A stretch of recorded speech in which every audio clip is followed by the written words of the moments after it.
Well, there was a place in hell where we went to the belly of hell, and all other kind of activities going on. There was other demons digging holes to bring more souls. There was fires, great fires, all through this, and the screams of the dead. But there was one man's voice that was louder, and his voice was so loud and screaming so hard. And Christ said, "Child, I want to show you something. I want to show you what it really means to blaspheme the Holy Ghost." And this man blasphemed the Holy Ghost. I said, "Oh, my Lord."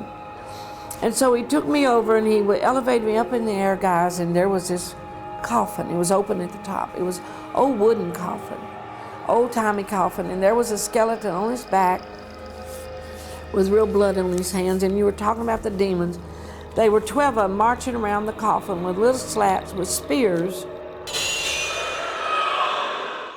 Because people in hell feel like they have a real body. They feel like that they're in their own flesh. And he was stabbing this coffin in there with the man inside, and he would scream and torment. And they do that 24 hours a day, all the time. And he screams to get out, and he can't. And Christ appeared, and he saw him, and he said, "Jesus," he called him, "Jesus, get me out of here. I repent now to you. I'll never do those things again. Let me out of here. I've been here for years suffering. I relive everything I ever did." And the Lord said, "Peace, be still." And the Lord began to cry over this soul. And as I looked at him, I said, "Lord, what did he do to deserve this?" He said, "He used to be a preacher of my word. He used to have a fine car, a beautiful home, a fine church. But Satan tempted him to steal from the church offering, and he did.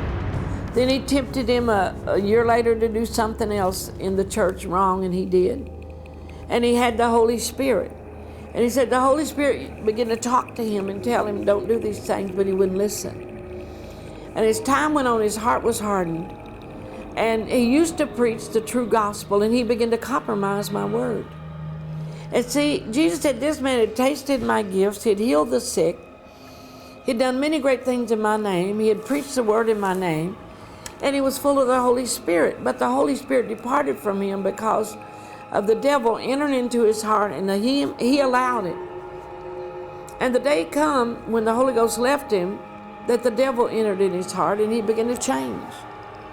And you know, as I am telling this, I'm thinking about many ministers going to be watching this. And they need to repent. If they're out there, they need to repent, because that blood will set you free. Don't stay hard in your heart. And I watched as Jesus said, I came to him myself. I manifest myself to him. And he wouldn't listen. I sent prophets. I sent apostles. I sent, for months and years, I tried to change him. But the day come, he wanted to open up a seminar in town against the Holy Ghost, teach against him, knowing better. He knew better.